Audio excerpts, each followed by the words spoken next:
Good Thursday morning. Welcome into the Morning Roast on Maine Sports Leader 92.9 The Ticket, presented by Next Home. They're the market leader. Get looped and get sold with the Next Home experience.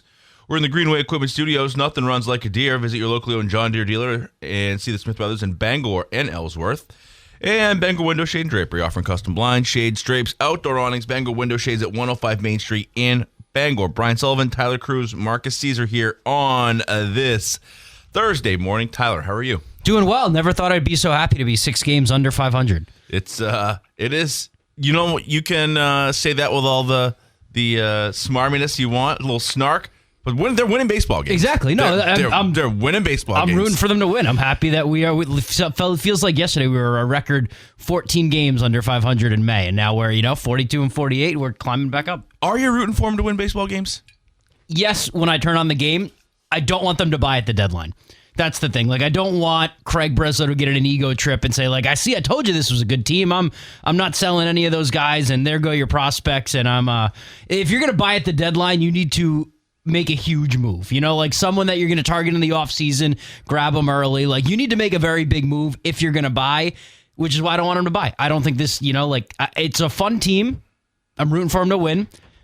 What are they really capable of at the end of the day? So let's get to the deadline, and when you don't buy for them, then I think it'll all teeter back out. Marcus? Yeah, I mean, it was a good game. And it was a lot of fun. Exactly, right? Jake Bennett really showed up. I don't want to give Breslow any credit because, like you said, I'm really worried that he's just going to completely change whatever kind of attitude I hope he has about this team. And just dumping Chapman, for instance. I love the guy. I want him to stay, but he can't. Well, it's an interesting spot, and if they keep on playing this way, it might force some hard choices, some of the things you guys are talking about. But the fact of the matter is, what is it now? 9 of 11, 8, 10, and 12? Yeah, I think you have you lost 2 games, but you have 2 5-game winning streaks on the other side of those. 10 and 12. Yeah. So 10 and 2 in your last 12 games. It's good to be right, too. Jake Bennett, under 2.5 earned runs. It's another Sox prop for us. We're back up to 500. Well, so, I think, though, we got a soundbite from Phil Perry. We can get into this as we plot along. But what's going on? What are they doing? What's happening now that wasn't happening, aside from winning baseball games? But it's interesting who's not here, right? Why? Who's not a part of this mix that it's all started to turn around? And they've got to essentially... some guys who you thought were going to contribute, but a lot of guys from Worcester and people who'd be classified as 4A players, not like major leaguers, just maybe good AAA guys. Jake Bennett, Anthony Siegler, those guys have been really big in this winning streak. It's interesting, and it's hard to not just kind of point a finger at Marcelo Meyer and Roman Anthony and say, you guys were supposed to lead us, and we're better without you. We're better without you. Brian Bayo. And Anthony, maybe we've been without Anthony for a long time, and an injury that like this, I guess it's 2 years in a row, but the fact is he's just not out there. Meyer was out there and got his chances and just didn't seem to be able to at least do it offensively. Defensively, I think he's fine. When you say an injury like this, do you mean just the rare finger one? Because it started with a 15-day or day-to-day sprained wrist, and now he might be out for the season. Right, and now all of a sudden he's got, some sort of, exactly. Just a weird thing that is happening that seems to be confounding to the fact that he's been sent away to Florida to deal with, to kind of get him away. But either way, the Red Sox are on a win streak. Jaylen Brown is still on the 76ers, and the USA men's national team is out of the World Cup. Those are kind of the big things. Am I missing anything right now? We sent Roman Anthony down to the Villages. Yeah, so we'll see what he's got to say. We'll talk about that as well. Let's check out some headlines and highlights there, Marcus. But first, the show brought to you in part by Gosselin's Bakery, 334 Harlow Street in Bangor. Grab a breakfast sandwich on an English muffin or croissant. Plus, they got legendary donuts and pastries made since 1945. Or visit the new Gosselin's Bakery and Deli next to Hannaford in Brewer. And Uno Pizzeria and Grills, where they have late night deals every night in the bar or lounge, 9 p.m. to close. Enjoy $6 apps, $5 cheeseburgers, $5 Indy cheese or pepperoni deep dish at 725 Stillwater Avenue in Bangor. Marcus, let's do it. I don't think we actually did say it, but the Red Sox beat the White Sox 5-0 yesterday. Jake Bennett was fantastic. 7 innings, gave up 4 hits, 1 walk, and 4 strikeouts. So not only were we correct with our under 2.5 runs, The drive was wrong. Guys in the afternoon were wrong. So missed it by 1 again, 2 days in a row. 2 days in a row. That's got to hurt. Here's Chad Tracy talking about what the Sox are doing differently. I think of Cedar Rafaela when I hear that quote. And I think of that RBI double he hit yesterday and how deep he let that ball get on him before he barreled it and sent it to the right. And even Merloni on the broadcast was talking like every year he's been trying to just pull the ball in the air, but he got a fastball outside and he took it off the wall in right field, and that was a big hit. I've heard nothing to back this up, but do you get the feeling that they've loosened the grip of whatever it is, drive line, that they've just allowed go hit, just go do what it is that you're supposed to do? I hope so. And I think what would have started that, if you're right, is watching Caleb Durbin say, "Screw drive line, I'm getting my own coaching," and then come back 10 times better. And they're also just like in April, in May, Rafaela doesn't get that hit. Yeah. Right? That's little things are happening that they were in. They're still leaving guys on base every now and then, but they're coming up with big hits and big spots, and that just wasn't happening over these last 12 games. Yeah, for sure. It's been awesome to watch. The pitching's been there. Friggin' Peyton Toley's out there on 4 days rest for 3 starts in a row. Like, this team is just kind of full of like grinders. Like, you're not really expecting much from these guys. As much as they hurt us, it's hard to not sort of turn it on and say, "Hey, Jake Bennett, okay, maybe you can be here for a long time." Like they're you got no ill will against the Chad Tracy Red Sox. It's the what came before and the guys that sort of compiled them, right? I don't really have any ill will against the Alex Cora Red Sox either. It's really the front office, like and you can look at all the moves that Breslow made, Contreras and Crochet and all those guys, but I don't think that should be more indicative of his job performance than the roster as a whole. That he's in charge of putting the roster together. Just because he might not have signed Jarren Duran or drafted Cedar Rafaela, like, that's still his roster that he put together. Is there a number where they could get to where you would say, "Ooh, trade deadline, I'm buying. I want to add"? They'd probably have to win every game from now until the trade deadline and be 8 games over 500. Like, I don't really want to be a third wild card team with 80 losses. I just don't think that's valuable for. You're going to keep Breslow if you make the third wild card team. And congratulations, we made the third wild card in the most diluted American League we've seen in a while, where everybody's under 500. I don't, unless we're going to make a push at the division, which I don't know is possible, then I don't really see buying being a big option. I don't know. I just don't really want to buy for this team. You know what I'd like? I'd love to be 82, 80 in the third wild card. Sign me up. Sign me up for that, man. Give me the third wild card. Absolutely sign me up. And then bring Breslow back next year? You make the third wild card, you have to. Let's worry about next year. Let's get this team into the postseason with the pitching staff they've got, with Aroldis Chapman, with a couple of guys, the pitching staff, and maybe, I don't know. If you get to that point, you've had a pretty darn good run to get up over 500. There's 72 games left. You've played 90 games. If you can get to 82 and 80, you're 8 over 500 in the last 72 games. Is that how feasible is that though? I don't know if this team finishes above 500. Yeah, we'll see. It will be interesting to see how they handle it. More Red Sox stuff to come. Tyler's tickets. I don't know if we need to empty the chamber. He's always got anger in him. But we'll see what's giving him the red behind this morning. That coming your way in a little bit. Let's see. Madden Generator Services, with expert installation, dependable maintenance, and a free 7-year warranty on new Generac installs. They'll keep you home in the game. 951-4668. Madden Generator Services. Power you can count on. And Maine Athletics, they want you to know football's coming this fall. It's time to pack the stands at Alphonse Stadium and cheer on Maine football. Don't miss the excitement and the tradition. Black Bear Pride all season long. Season tickets are on sale now. Give you the best value and seats for every home game. Visit goblackbears.com/tickets today to secure your tickets. And oh, by the way, go blue. Back with Tyler's tickets next.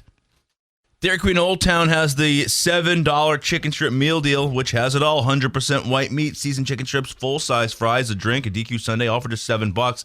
And now you can get it with new honey sriracha dip. 613 Stillwater Avenue in Old Town. All right, Tyler, ticket. It is your time to take over. What's on your mind this morning? We're going to talk some Red Sox. We're going to talk some Red Sox off the field, specifically guys who are not there. But before I do that, I want to start with a very quick ticket to Carlos Narvaez. I know they won last night, and it didn't have anything. It didn't have any implications on anything. But you can't challenge the first pitch of the game and lose. You can't do that. It's July. We have to have a better grip on ABS by now. I get that you're only playing 1 out of every 3 days because we have 2 catchers and 3 for a while, but we can't be challenging the first pitch of the game and losing. Agreed.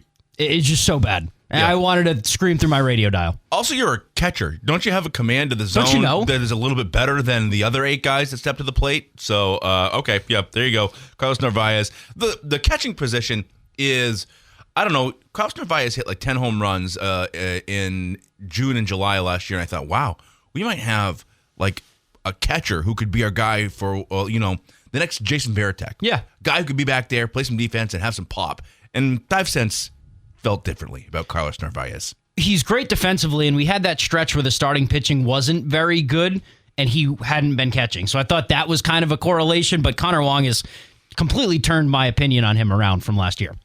Anyway, so I'm going to get to Roman Anthony and Marcelo Meyer. So joked about it in the last segment that they sent Roman Anthony down to the Villages in Florida so he could be with the old people instead of partying until 2 a.m. But it's not totally wrong. They sent him out to Fort Myers, out of the clubhouse, out of Boston, so he could actually just focus on rehabbing without any distractions. And I've been critical of him before because there were, like Instagram videos of him out on a game night at bars until like midnight. Like this is a kid who maybe needs to get on the right track off the field. And I think that's what they're doing, sending him to Fort Myers. But you're supposed to be our cornerstone. Like you were supposed to be our MVP candidate.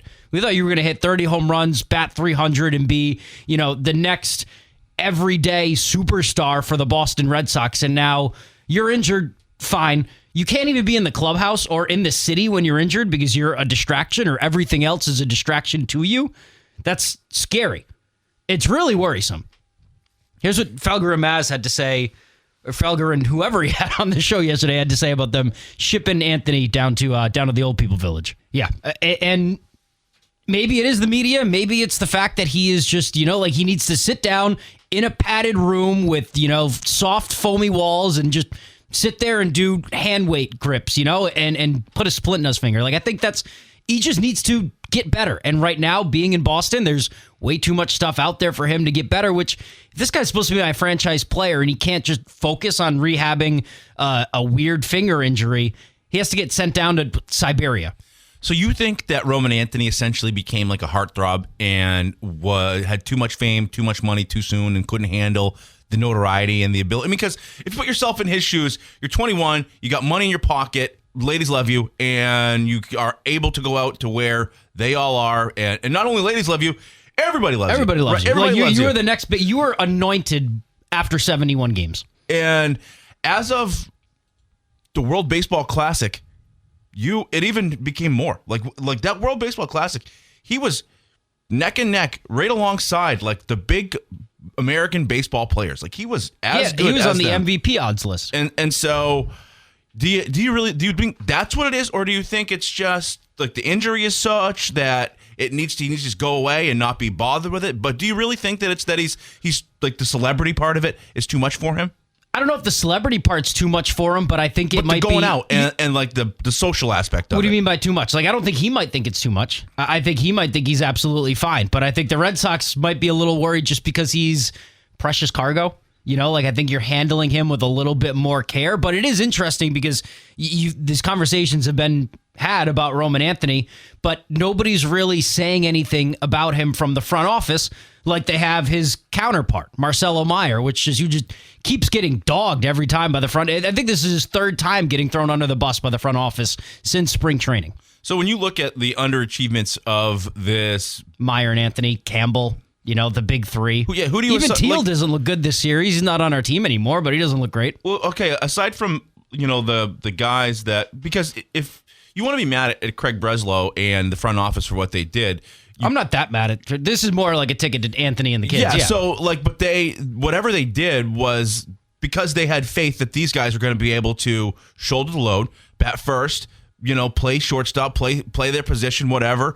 And they haven't done it. So is Anthony at the top of your list of guys that have let you down, or is it Meyer? Like, who have you lost the most faith in over the course of this season?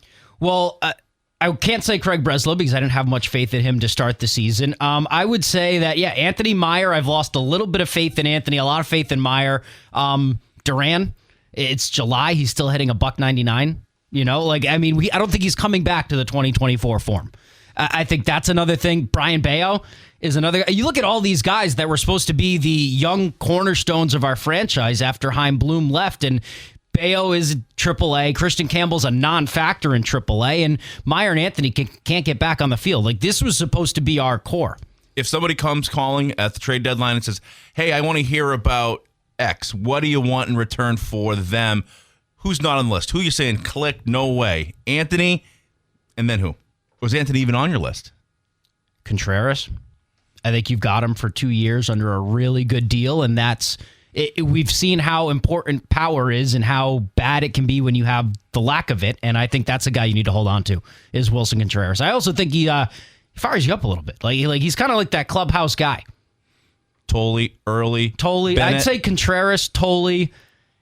I might throw Bennett in there, and then if you want to have, I think something anyone in the huge minors happen, can go. Like Arias, I don't know. Arias, I'd rather send Meyer than Arias, but if it's going to come down to it, if we're bringing back a Bobby Witt type of person, Arias can go. Ianson or whatever his name is, that he can go. Like those guys, I am not. If we're going to buy, send the farm. I don't care. Send the farm and get something big for a return and give me a star that we're going to have until 2030, 2031. So in conclusion, your number one, most aggrieved here, Marcelo Meyer, Roman Anthony. Which one are you aggravated with the most? Who gets the highest level of citation? I think Roman Anthony, because Roman Anthony had the highest level of expectation.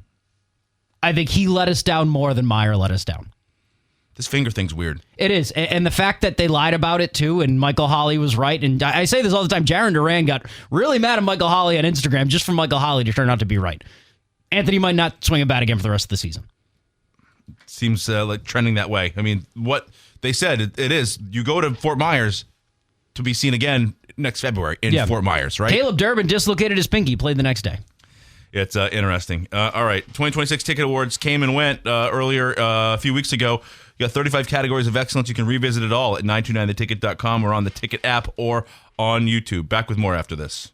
All right, welcome back to the Morning Roast. Available when ordering McDelivery through Uber Eats, DoorDash, Grubhub. 2 sausage McMuffins with egg, 2 hotcakes, 4 hash browns, 4 small hot coffees, all for just $19.99. This bundle deal is over 40% off and available for a limited time.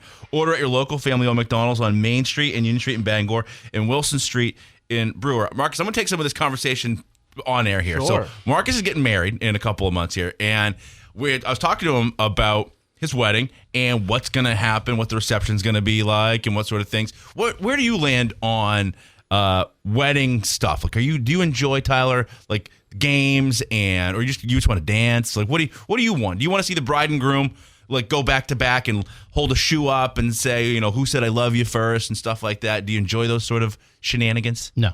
You don't? I don't think I've ever seen the games at the weddings. Like, just give me quick ceremony, nice, pretty ceremony. It doesn't have to be too quick. Don't rush through it. You can say your vows and everything like that. It's always fun. How kind. You've never been to a wedding where they sit back to back and they hold up each other's shoe? No. And you've never seen that? No. Usually we go to the cocktail, because sometimes it's only an hour. Sometimes you only get an hour at that open bar. So I go right from the ceremony, cocktail hour, table, get some food in me to soak up the cocktail hour, and then I usually switch to like a Corona or something light for the rest of the night, and then I'm on the dance floor. Okay. And then eventually I'll get some coffee when they bring out the coffee, and then I'm back on the dance floor. All right, there you go. Well, I mean, that's ultimately people want to dance, right? People want to dance. And drink. And drink. So the one thing that I really enjoy is, access to beverages the minute, whatever you're looking for. Very important. But I think you also got to have a cheese and a cracker out there for everybody. Yeah. Because like the minute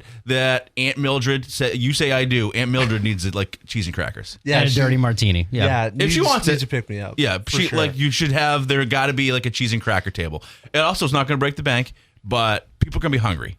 Oh yeah. Luckily, we've got a buffet. Yeah. So everyone's going to be taken care of. Before you get that, bar, you got open bar. Oh, yeah. Oh, look out, I Marcus. know, pulling out all the stops. What can I say? Okay, so have you thought about that kind of stuff? Are you gonna do like the the couples dance, like where if you've been married for 5 years. I've seen that. Yeah, but that's like towards the end of the night usually. They play like a slow song, and then the DJ comes up and does that. Yeah, that's fun. Sure. Are you going to have how many bridesmaids, groomsmen you got? I believe seven apiece. So moly. I know. We got a lot of buds. Bust you guys in. You should do that shoe thing and then just like take a shoey. After standing in the hot ceremony. Is it outside? Yeah. After standing outside all day, take your shoe off, fill it with a beer. That'll get the crowd fired up. I would open it up. Wow. Anybody Tyler, else? I'm just joking. Don't do that. Genius. Feel free. If you got ideas, 992-9029. I think these guys are. You guys, how many weddings have you been to, Tyler? A handful. We went the first one that I can actually remember that I went to as an adult was my uncle's in Kennebunkport a couple of years ago, and they had after the reception. I guess they had ordered a bunch of pizza, and there was pizza in one of the bars downstairs, and it was after everybody had been drinking and dancing all night, all the kids were in bed. It was I'm getting some pizza, soak all that up. It was great. Yeah, food late is the late night food that was I think it's the only wedding I've had that's had the late night food pizza meal like that. I was like, that's great. That's a good move. That's a stellar move as you send people to wherever they're going. So that's good. All right, yeah, I like the fun stuff. I've been to weddings that different kind of events and things like that, but it really comes down to whatever Bree wants, right? Oh, for sure. You guys got your songs all picked out? We're still working on it. Yep. Taste change, new things come out, we find new stuff. So we're pretty fluid, but we got some stuff in mind for sure. You're gonna have your groomsmen and the bridesmaids when they get announced. They're gonna have their own songs, or is it all gonna be one song? Dude, you're asking so many questions I've never even thought about. Because, admittedly, I've only been to a handful of weddings, and they were all family members when I was 12, 14.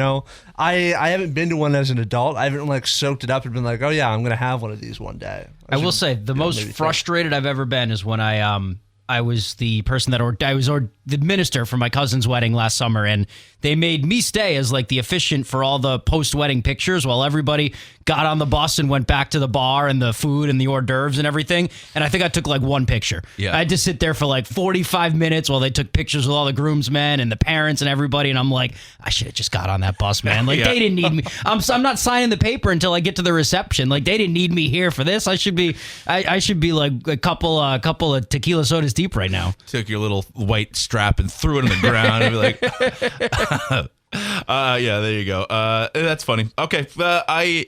I would say that, I got you. If you got any questions, I think I've dominated a few receptions. Oh, yeah. I know what's good, what's bad. Well, I was telling Marcus when Greg's daughter got married, we workshopped his speech for a couple weeks beforehand, and he killed it. Nice. He really, so that's the stuff.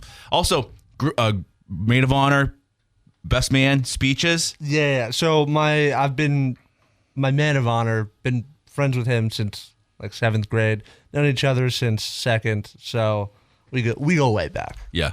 We go way back. Okay, there you go. We will. I can't wait to see how it all turns out. All right, back to the sports right after this. The roast brought to you in part by Hero Sports Grill and Entertainment Center, official sports grill of the roast, and the place to be, downtown Bangor, herosportsgrill.com. All right, welcome back to the morning roast. Brian Sullivan, Tyler Krusz, Marqus Cesar here. We've got Jason Tatum out on the book tour. He wrote a children's book. What's it called, Tyler? I just had it. Something. I'll find it. So it's something about dunking. It's it's got Deuce on the cover of it. It's really cool. Jason Tatum book tour. He was on Good Morning America, and great time to go on a book tour, right? There's really nothing going on in his life right now or anything like that. So he's out there. He goes on Good Morning America. This one's a little bit long, but he talked about Baby Dunks a Lot. Baby Dunks a Lot. That's the book. So go read it if you're so inclined. But here's him talking about Jaylen Brown leaving. So it's. Do you think that's how it happened? Do you think he found out that they weren't teammates anymore? Do you think because a lot of people said Tatum had to sign off on the trade. Tatum's camp was the one frustrated with Brown. Tatum is half the reason they let him go because it couldn't work anymore. Do you believe what he just said? I don't know. I think that I think what he was saying is true and that they had some good times and that they were at it. But I think at the end of the day, if there was a struggle for power, Tatum came out victorious in this. Oh, without a doubt. Without a doubt. I mean, anyone who watched the Celtics the last couple of years would have known that. I mean, you can't really try and convince me that you actually thought Jaylen Brown was better or equal to Jason Tatum. I mean, even you had NBA teams calling the Celtics and they were like, oh, what about Tatum? And Brad immediately was hanging up on him. But I just don't buy that he found out that Jaylen Brown got traded and was like, wow, we're not teammates anymore. Like, there's no way the Celtics are doing a trade like the Jaylen Brown trade without talking to Jason Tatum first. Brad said that Tatum was not involved, right? So, there's a difference between being involved and I guess being aware of what they're up to, right? Yes. You're probably, it would be hard pressed to believe that all this was happening in a vacuum without your new lead player, continued to be lead player being involved in what's happening. So I don't know. I think Have you come around on the trade at all? I know last week you were down on it, but like me, Fred, and Carl, we were all like, yeah, get him out of here.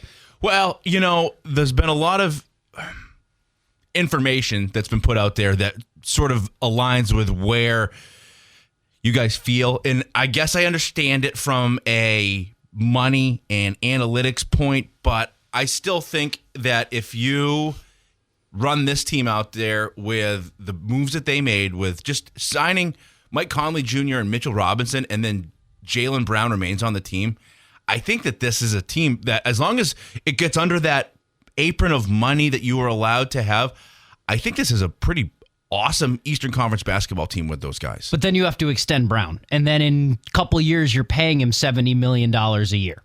And that's the thing. And it's also, you weren't done with him at all. You didn't watch that Philly series and were like, this guy, really? Again with this guy? Again with the turnovers? Again with the putting your head down and dribbling into three people? Again with the bad shots? Again with the hard twos? It's just contested twos and turnovers. And sometimes he'll have a really hot shooting night and he'll score like 30 points.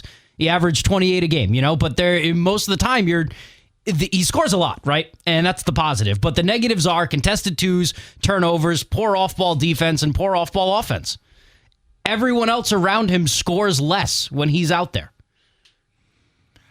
My eyeballs tell me that a different story. I see the numbers. I have seen him be a little brick-handed and his kick it around a little bit. He had a top 20 usage in NBA history, right? Guys like Michael Jordan, Kobe Bryant, like those guys had usage like Jaylen Brown did last year. Brown was 15th in assists of the usage of all those guys. And three of the guys below him were Giannis, Embiid, and another center that I'm blanking on his name, right? Like Jaylen Brown had the highest usage of any Celtic in Celtics history last year. They were 27th in assists. He doesn't elevate anyone else. He's a very good scorer, but he doesn't really elevate anyone else when he's the main guy. And when he's 1A rather than, a piece of a puzzle with Kristaps Porzingis and Drew Holiday and all those guys. Like I think if you're going to have a super team, great. Jaylen Brown's great, but that's gone are those days. The CBA problems that the Celtics are hitting that are making them do this, I think they're the first team that's running into this. I think in a couple of years, you're going to see teams like the Thunder, like the Cavaliers, like the Nuggets have to offload really good pieces because in a couple of years, nobody's going to value a, top 15 player on a top 5 contract, right? And Jaylen Brown is going to be the 6th highest paid NBA player this year. Is he the 6th best player in the NBA? Probably not. I don't think this is a move so the Celtics stop spending money. I think it's so they can spend money everywhere else and support Jason Tatum in a better way than having $70 million tied up in a guy who turns the ball over and takes contested twos.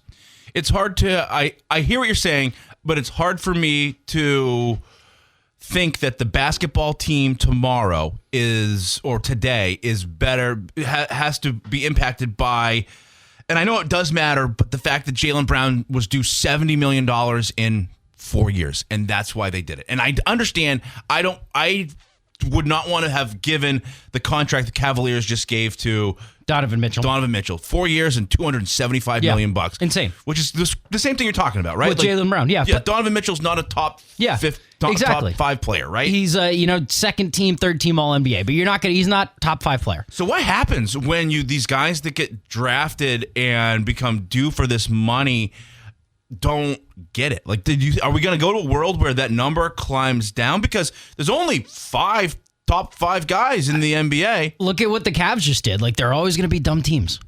They're always going to be teams that sign bad contracts. So Celtics are smart and they got out ahead of this. I think the Celtics are smart because the style of play with just Jaylen Brown and Jason Tatum wasn't working. Like, Brown made everyone else around him worse this year. Like it was something like -4 points per 100 possessions for all of his teammates on the floor with him. You want him to do that to Jason Tatum? Like, how does he make Jason Tatum better?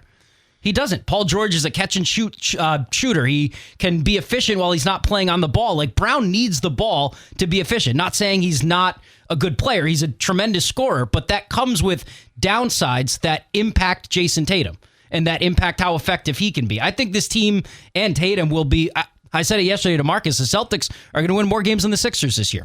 And even DraftKings has that. They have that as the, for the futures, the Celtics are 51.5, Sixers 48.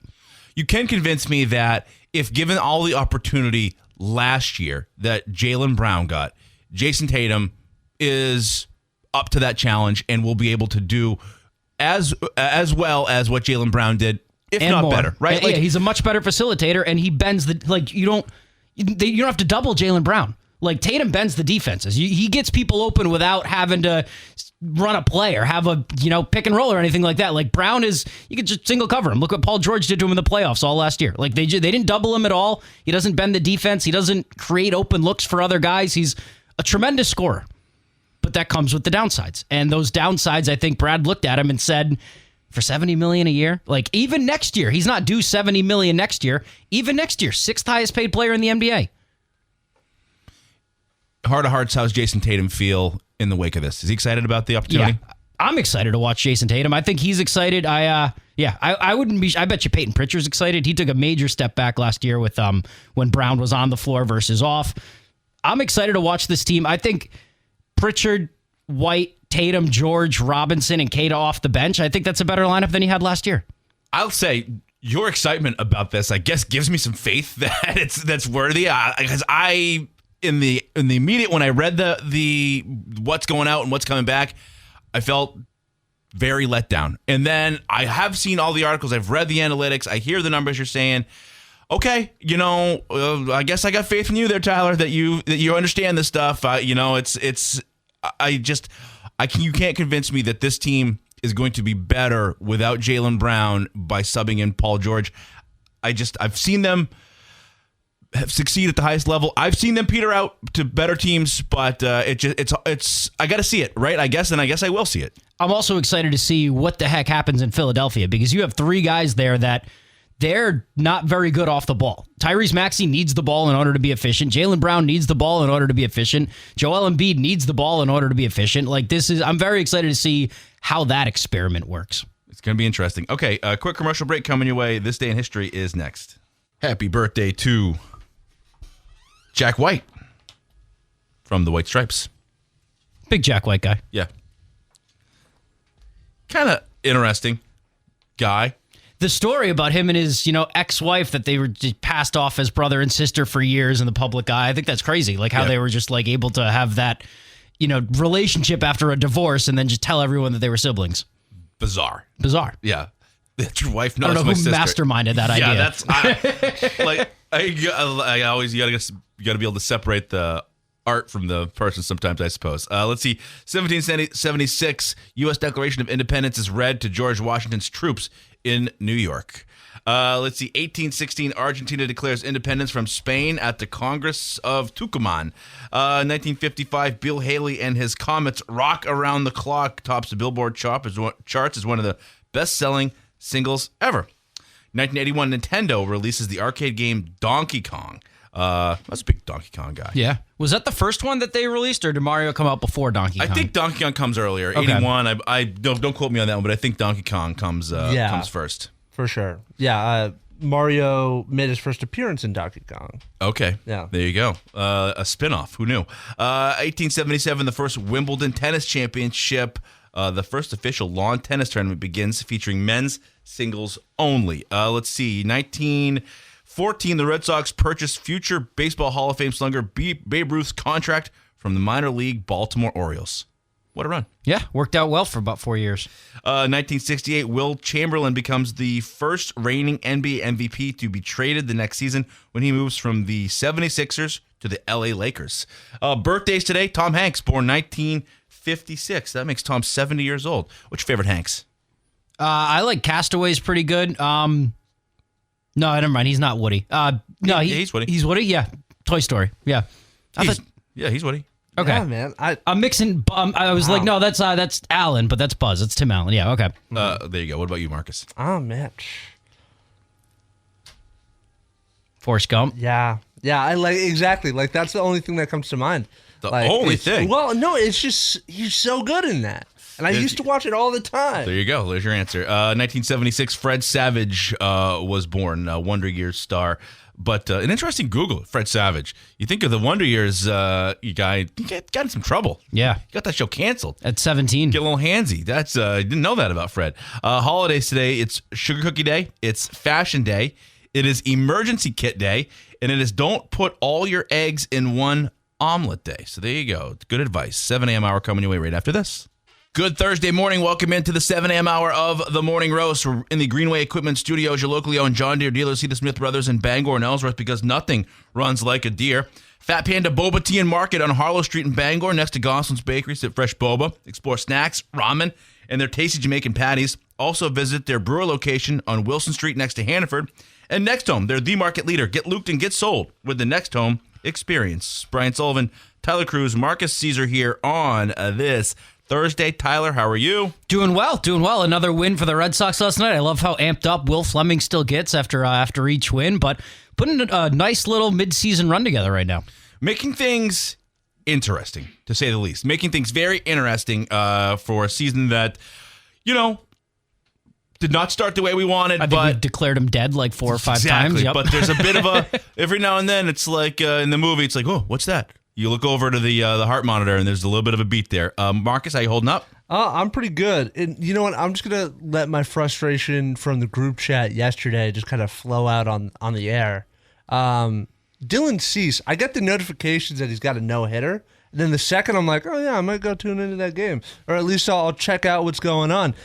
For like third pitch of the 9th inning, single, Elliot Ramos just ends it. I'm like, oh, okay. Well, the ESPN alert is it's a jinx. Is a death knell to every no-hitter perfect game that ever existed, right? Yeah. Red Sox do win. Dylan Cease comes up short in his quest for a no-no. But, Tyler, I guess we talked about this last hour, but this Red Sox team, we have declared them dead a few times, but are they dead? In terms of what? Like, can they win the World Series? I don't think so. But are they dead? I don't know. They've got a little life right now. 6 games under 500 with 72 games left. Like, you can easily make that work. But they've also been on these little winning streaks before. Not as big as this one, but they've kind of caught our attention, but didn't, catch our full belief, our full hope. They've caught my attention again a little bit more this time, but it doesn't mean that they can't lose it. It'll probably take a good stretch of 15 games for us to seriously buy back in. But the minute they get beat 10-2 again, we'll be like, Red Sox.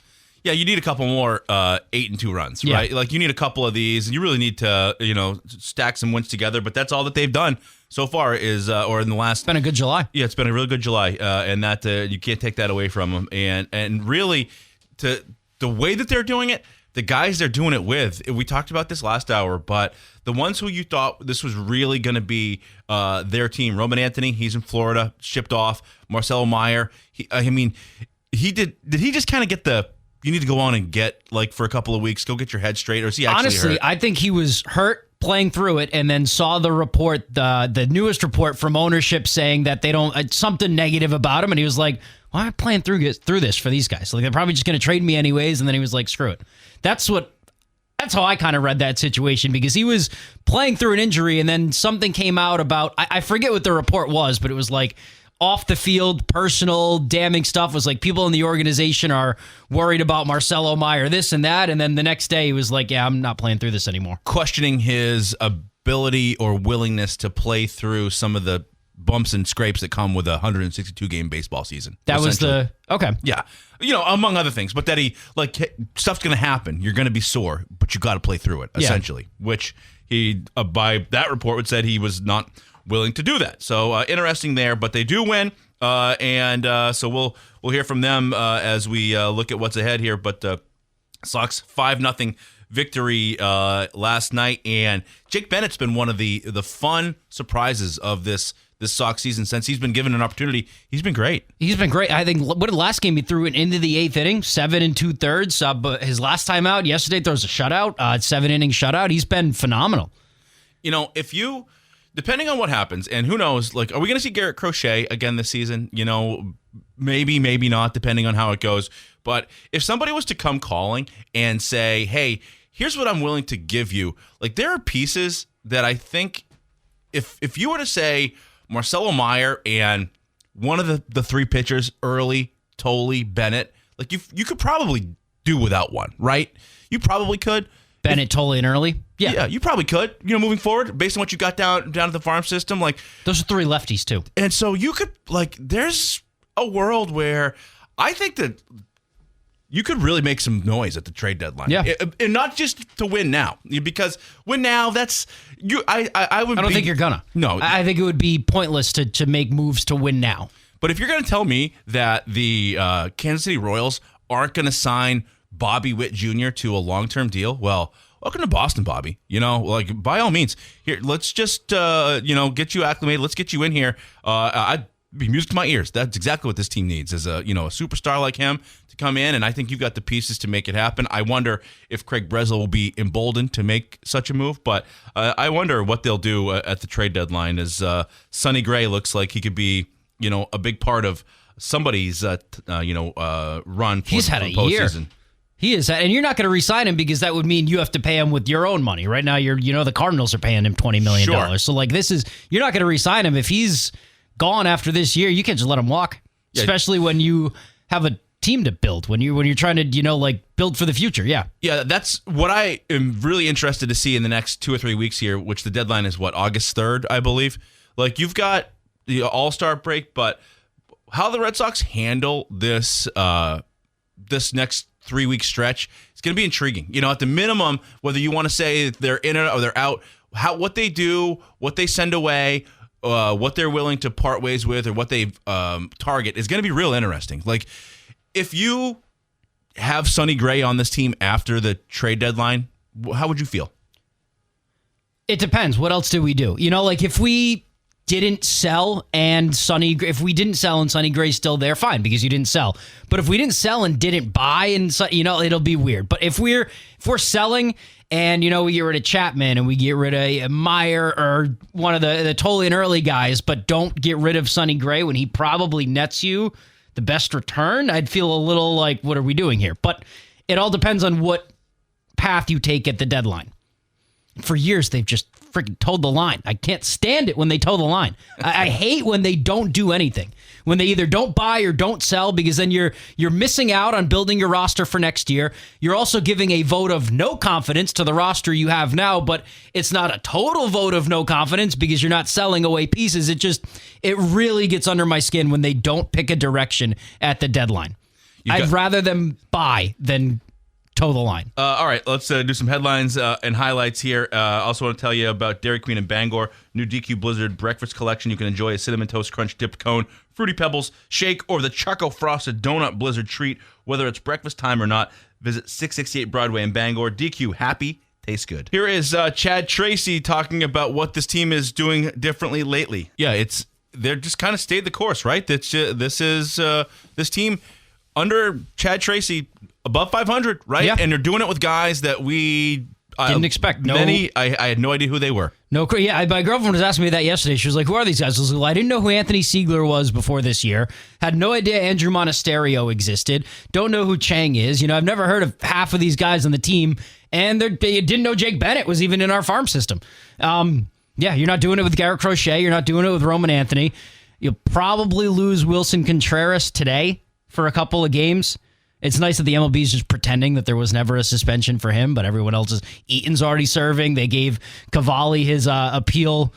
His appeal was heard, and they gave him back. He got a 5-game suspension, but Wilson Contreras still out there. Yeah, and so he said here's what Wilson Contreras had to say after he fouled the ball off his foot last night. So interesting to see what happens there, because he is going to be in the home run derby, or was going to be in the home run derby. And just took an injured player spot on the All-Star team. So if he's got a bone bruise or any kind of breakage or anything like that, get him off his feet. He's very important to this team. All right, we'll keep going here. Tyler's tickets coming your way. Larry Mahoney going to join us as well from the Bangor Daily News as we roll along here on this Thursday morning. Stuck on the side of the road, Union Street Towing has you covered 24/7 statewide from breakdowns to lockouts to get you moving fast. 942-4200 driven to be there when you need them most. And Acadia Federal Credit Union's newest location is now open on Wilson Street in Brewer, serving Maine since 1963 with branches in Bangor, Brewer, and Aroostook County. Learn more at acadiafcu.org. Welcome back to the Morning Roast. Casella, good pay, good people, good life. Find your place at powerofhardwork.com. And McDonald's, McDelivery. When you go through Uber Eats, DoorDash, Grubhub, 2 sausage McMuffins, 2 hotcakes, 4 hash browns, 4 small hot coffees, all for just $19.99. This bundle deal is over 40% off and there for a limited time. Order at your local family-owned Mickey D's on Maine and Union Streets in Bangor and Wilson Street in Brewer. Tyler, the floor is yours. So there have been 24 perfect games in Major League Baseball history. Major League Baseball has been around for a long time. That is not a common feat. It doesn't happen every day. Not often do you even have a perfect game watch past the 5th inning. But recently in Miami, good old Miami, where Marcus hails, the Marlins had a pitcher, Yuri Perez, 7 innings into a perfect game, 92 pitches total, pulled from the game. First bat of the 8th inning, reaches base. So Clayton McCullough, the manager for the Marlins, second-year manager, by the way, young guy, gets a massive ticket, and so does the rest of baseball, because I think there are probably other managers who would have done the same. This is a guy who's coming off an injury, hadn't thrown that many pitches ever in his career, but it's a perfect game. There have been 24 of those. He's a young kid. He's not going to... 2 more innings isn't going to make his arm fall off. It's what he does in between starts. It's how much is he throwing in his bullpen days. How hard is he?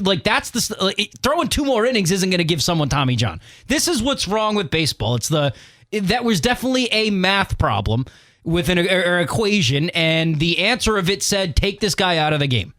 And they listened to the math problem. And that's what's wrong with baseball right now. And I have a problem with it. You look at the Blue Jays yesterday, Dylan Cease, let him go the full 9.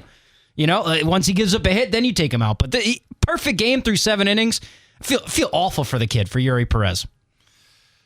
You're somebody who in the 6 o'clock hour throws numbers, usage rates at me, analytics, and all this stuff, but now you're mad at the numbers an hour later. I don't think usage rates and high analytics that tell you to pull a pitcher in the middle of a perfect game are the same thing.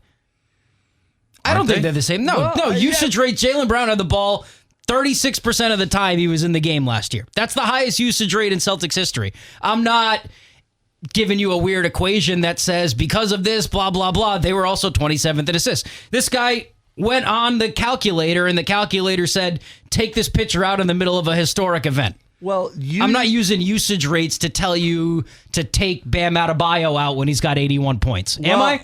Hey, I am not the guy sitting here using all these numbers, okay? You're the guy who used the numbers to back up your argument for getting rid of your homegrown talent who's been attached to your star ever since he's been there. Yeah, because I'm sick of him. Okay. But mathematically speaking... Either way, it's the math. Right. It's the math. Yeah, the Marlins, statistically, they were going to win that game, so pull him, I guess. I don't agree, but... Using stats to look at a trade and say this was actually a good move versus using whatever math problem that guy used to ruin history... is not the same thing. Yeah, okay. It's not. I get your point, though. I get your point. But it's not.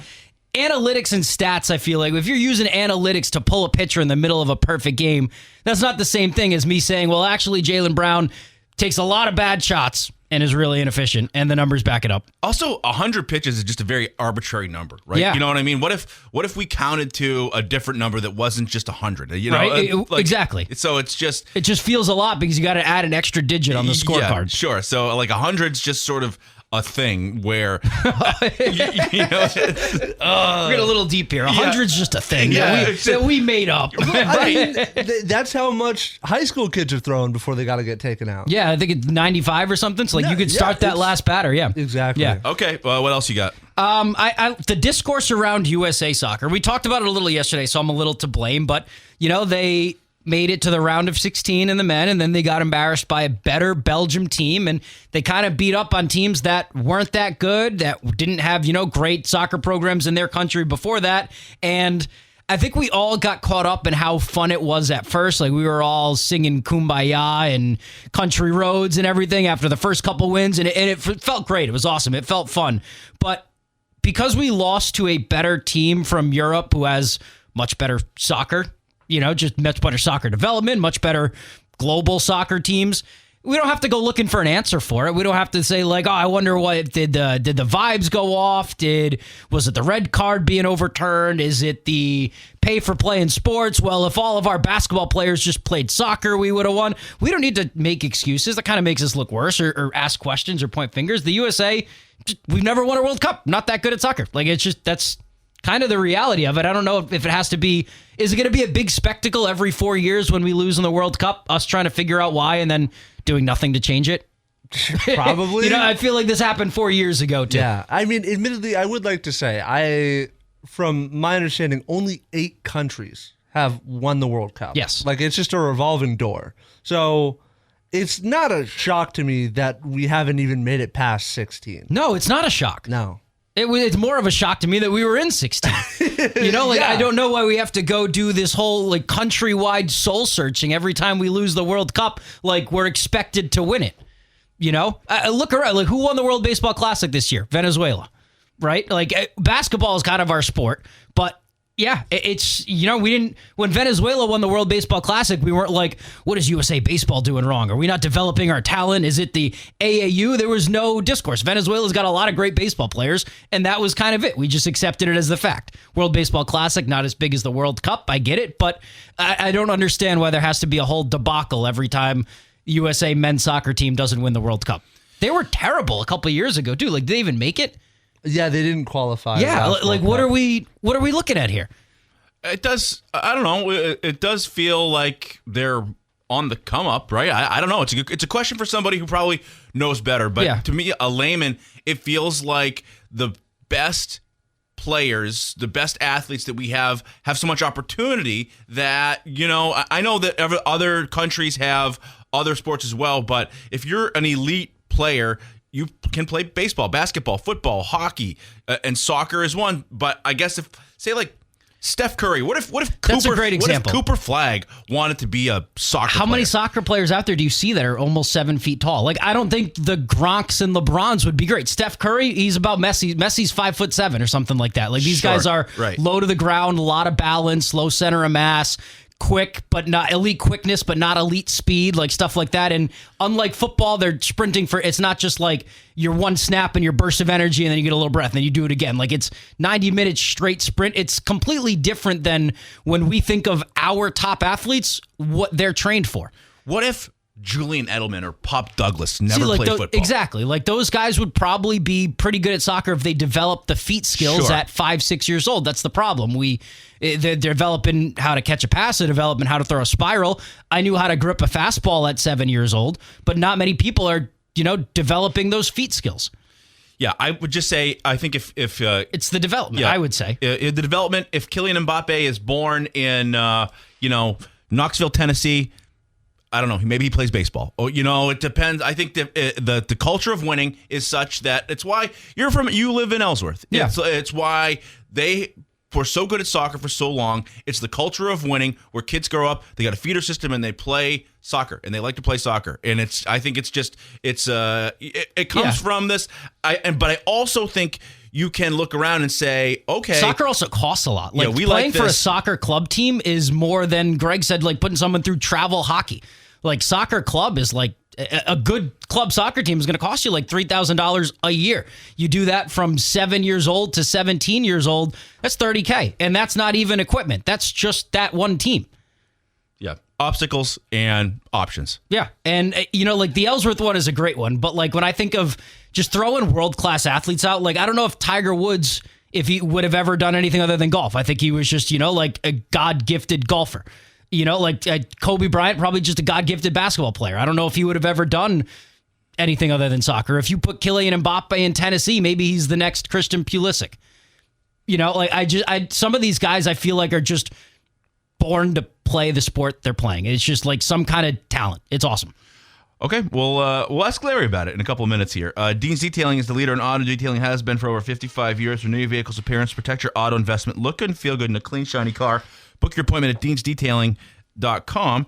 And the Ticket TV social media channels are there for you. 929 The Ticket on Facebook, 929 The Ticket on Instagram, sports.net.maine on TikTok, and our YouTube page, Sportsnet Maine. Back with our Sox prop next. Welcome back to the Morning Roast. Hero Sports Grill and Entertainment Center is the official sports grill of the roast. You can visit them downtown Bangor or check out their website, herosportsgrill.com. Great place to go watch some World Cup soccer for those nations that have not been eliminated. All right, you got Patrick Sandoval on the mound, making his season debut after a long rehab road that he has traveled. So big spot for Sandoval. I think we talked a lot about the trade deadline and what could or could not happen. I see this as an audition for him, whether it's to be a part of this team or another team. He's a guy who out of minor league options, so he's up with the big club. Looked pretty good in his last outing at AAA. Had 5 innings, I believe, no runs. So anything striking you as attractive for this one, Tyler? Sandoval-wise, I'm not really seeing them. I know I don't have the Cesar app downloaded. I really should because they're a big sponsor for us. All I'm seeing is strikeouts, head-to-head strikeouts, and strikeouts plus there. But the Red Sox on this win streak, they've scored first, like almost every game. Like they've attacked for the starting pitchers early, whether it be the Angels teams or right now this series, they've been scoring first and early. Yesterday was the 3rd inning. I think on this win streak, someone said on the broadcast they've scored like 28 runs or something like that in the first 3 innings of the game. Is that a bet you could make? Red Sox score first? Yes. Yeah. You can. I put it in a parlay yesterday, and if those guys could get some more strikeouts, I would have won $550. You go first of game, first run. Red Sox are minus 145. White Sox plus 110. All right, there you go. Red Sox score first. They get the first crack at it. Yeah. All you need is a leadoff home run, and you've cashed, right? Okay. I mean, I'm tempted to just take them to win. Go with the sweep here. Sandoval, Yeah. I'd love to see him pitch well today against this White Sox team. So, okay, there you go. So, Red Sox score first. I like that, yeah. Minus 145. Minus 145. Okay, Red Sox score first. That is our Sox prop of the day. Going to talk with Larry Mahoney from the Bangor Daily News right after this. Don't go away. Welcome back to the Morning Roast. Now joining us on the Heroes Hotline, Larry Mahoney from the Bangor Daily News. Larry, how are you?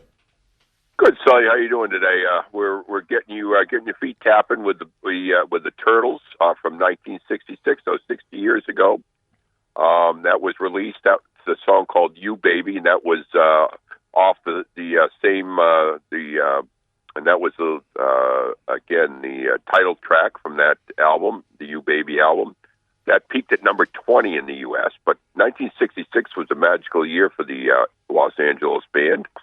The Turtles had 2 top 3 hits that year. Happy Together was number 1, and She'd Rather Be With Me was number 3. They had 9 top 40 hits and 5 top 20 hits in their career. And they were fronted by Howard Kalin and the late Mark Volman, and they actually performed at the Waterfront many years ago.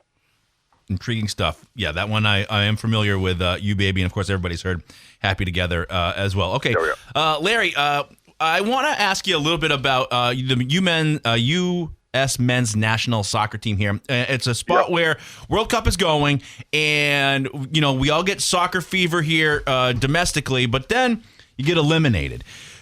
What do you attribute the U.S.'s lack of success to? Is there a path to being able to compete with these countries that have done it so well for so long? Yeah, it's a long haul. I mean, as I pointed out in an analysis story earlier this week, I mean, these other countries, soccer is number 1 for most of them. Virtually all of them, it's their top sport. Now, you can look at Mexico and Japan, and baseball is very, very popular in those countries too. But for the most part, all the other countries, soccer is by and far the top sport. That's where they get their best athletes. And in the U.S., soccer is one of 5 sports that you're competing against, along with basketball, baseball, football, and hockey. So, I mean, we're better. This is one of the more talented teams we've ever had, but they just picked the wrong time to just really, stink out the joint. I mean, if you watch the first 5 minutes, the goalie Matt Freese had to make a great save early, and Belgium had the first 6 shots at shot attempts, and it was, you knew in the first 10 minutes that this wasn't unless something happened, this was not going to go well. I mean, they just looked like they had stage fright. They were passive. They were tentative. Everything they weren't in their previous 4 games, they were in that game, and I don't know why. I don't know. I mean, it's such a shame because they had really brought soccer to a fever pitch with the way they played the first 4 games. Oh, they lost to Turkey, but that was basically the reserves that played that game. And then to just come out and just look like they didn't even belong on the same field with the Belgians. I mean, it was and the Belgians, remember, I mean, they were down by 2 goals with 5 minutes left against Senegal in the round of 32, and they scored 2 goals in the last 5 minutes to force extra time, and then won it on a penalty kick in extra time. So, there have been 2 major surprises in this tournament as far as I was concerned. Cape Verde's wonderful performance, the 3rd smallest country to ever play in the World Cup, against Argentina. They rallied from a pair of 1-goal deficits, and Argentina finally beat them on a goal in the 113th minute in extra time. Argentina is the defending champs. And then the U.S.'s performance against Belgium, that was a stunner. So getting back, I haven't answered your question yet. We just have to stay the course and just keep trying to get better. Like I said, this team had talent. They've got a lot of players playing in some of the top leagues in Europe. But it was just I don't know. It's just very puzzling how poorly they played. And by the same token, if the goalie Matt Freese hadn't created that massive blunder that resulted in the 3rd goal, who knows? I mean, they were getting completely outplayed, but it was still only 2-1. And then, you send a couple crosses into the penalty box. Maybe you get a head on one, or maybe it hits a Belgian hand. You get a penalty kick. Anything could happen. But that when the goalie miskicked it and then he kicked it into the shins of a Belgian after coming way out of his penalty area to beat a Belgian to the ball. And then his clearance, he stumbled, he kicked it off a shin to another Belgian player who put it in the empty net. And once it became 3-1, that was game, set, match pretty much. Yeah, it's hard because you're right, Larry. I felt it. It did get to a fever pitch. And I guess, are you familiar with Japan's 100-year plan? No. So in 1992, they set a course to win the World Cup, and they just built up an infrastructure about it, and they're now way ahead of schedule. Essentially, just said, we want to win a World Cup, so we're going to put money behind this. We're going to build up an infrastructure. We're going to do it a certain way, and we're going to get the young kids playing it. And so I wonder, you think of looking ahead here, if you want to win a World Cup, what's really getting like some of the best kids around to want to play soccer, is that ever going to happen? Because even Balogun is a kid who's sort of on the U.S. team by luck, and then he goes and learns how to play abroad, and he's the best player on the U.S. team. So is it just all for naught? I don't know. I mean, you have to look at the overall scope of soccer. There's hundreds of thousands of kids playing. So, it's a very popular sport. It's got so many attractive qualities. It's inexpensive, number one. And, of course, nowadays with the prices and everything, it's inexpensive. You basically need a ball and a uniform. And you don't even need a uniform. You go out, and then some of these third world countries, where they don't even have a ball, they'll make a ball out of a garbage bag, and they'll put something in it. And again, and there's passion, and there's certainly, this is the most passion we've ever seen from the Americans. People know all about the sport now. We've got great, the Premier League with Rebecca Lowe and her crew have brought soccer to a brand new level in this country with the Premier League live every weekend morning on Saturdays. We go up and watch a Premier League game every Saturday on USA or whatever network they have it on, and it's really brought a real focus on soccer. But now the next step is we just have to get better. Now we do have another chance to equate ourselves in the Olympics in Los Angeles in 2028. Again, that's for players 23 and under, although you're allowed to have 3 other older players. But it was like 90 forgettable minutes in U.S. soccer. But we are better. I mean, even though that we didn't show it, we have a much better player pool. We have a lot of players playing abroad in the Premier League, in the Bundesliga, in Germany, and in other leagues. But again, when you have 4 other sports you're competing against, like Cooper Flagg plays basketball; he doesn't play soccer. Austin Matthews plays hockey; he doesn't play soccer. So, but we're just going to have to find out what we need to do. Are our kids overcoached? Are they undercoached? Some will say that our kids get too much coaching. I mean, we have the college soccer is our primary feeding ground, but a lot of the players, as you know, on this roster are from multiple ethnicities. Their families are Nigerian American or English American. When one of the parents was American, and that's fine, because that's the way it is in all countries. Again, we just have to keep building, like Japan is. We have to keep building our infrastructure. We have to get our best players playing overseas. The MLS is good; it's a good league, but it doesn't compare to the Premier League. And again, just stay with it and hope we can make have a better performance. But when it's in your country, and the fever pitch, the emotion, how we have embraced this World Cup in this country, more so than at any other time in our history. It's something we can build on. It's just that one performance really tarnishes everything they'd accomplished. Although we do have to take a look at the overall body of work and say, yeah, those first 4 games, with the exception of the Turkey game, which is basically against the reserves, we're making progress. But that just really tarnished the whole experience for Americans. But I think the passion is there much more so than ever before, and now it's just a matter to again build an infrastructure and keep getting better.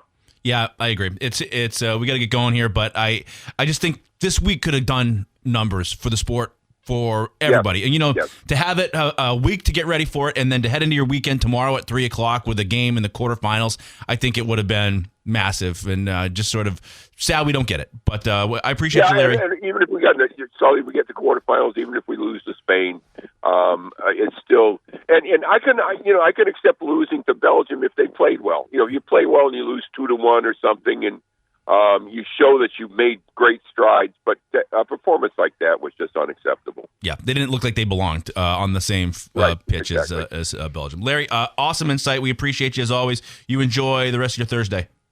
Thank you, Sully. You too. Take care. All right. Have a great day. Larry Mahoney from the Bangor Daily News didn't get into any of the stuff that he'd written about, but certainly he did have an in-depth piece on the U.S. soccer. You're right. He was the right guy to ask. Yeah, he knows his stuff about everything. Okay, a quick commercial break. Our takeaways are next. Welcome back to the Morning Roast. You got Red Sox baseball against the White Sox this afternoon. You got Patrick Sandoval making his season debut. We're going with the Red Sox to score first. Our Sox prop of the day. No drive on this afternoon because of Red Sox baseball. Tyler, what are you leaving with today? Leaving with, when I use numbers to justify how, analytics have ruined baseball, totally valid. But the numbers that, and also the numbers that I use for Jaylen Brown, the numbers that have ruined baseball, invalid, stupid. Jaylen Brown stats, those numbers, totally valid. In Brad we trust. If he looks at those numbers and says, get rid of them, we're there.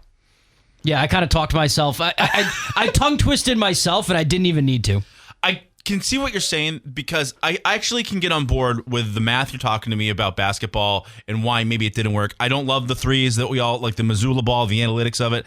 It's a little bit less egregious, but you look at what baseball is and the math of it, and like the Yankees striking out all the time, and guys hitting 220 across the board, and when we're going through, like Wade Boggs used to hit 360 all the time, and guys just used to get hits and put the bat on the ball, and it's like now it's all just hit the ball out of the ballpark, swing as hard as you can, and it's not the product that I grew up watching. And like a guy who was going for a perfect game would have thrown 130 pitches and would have, in order to get it. Yeah, and that's just the way it would have gone. And so we'll see there. I mean, even Sonny Gray got pulled. He went for his no-hitter, Yeah. and he would pitch 70 pitches the next game to kind of make up to go for it. Yeah, I mean, it was either Lincecum or Matt Cain, but when they had their perfect game no-hitter, they were like 120 pitches. It was crazy. Okay, Marcus, what are you leaving with? Yeah, I mean, I'm really excited for this Red Sox game today. Honestly, I think that's a really good point. I just want a guy that can swing like Boggs, 1983. That guy was a menace. There's not going to be another one quite like him, but if there is, even if there is, he won't be He'll be allowed coming. to. They'll have one more angle. Hit it, swing harder. No more slapping singles to left field. I'll just go back to our conversation with Larry. I wonder, with all the opportunity that is here in this great country, the United States of America, if we're ever going to have our best athletes gravitate towards playing soccer, and if we are, we have enough of them. Will Steph Curry's son want to play soccer? Will Cooper Flagg's kid want to play soccer? It's a good question to see what happens in World Cups and Olympics to come. That's going to do it for the Thursday edition of the Morning Roast. Yeah, summer schedule is here. We got Fridays off, so we'll be back Monday at 6 a.m. Have a good one, everybody.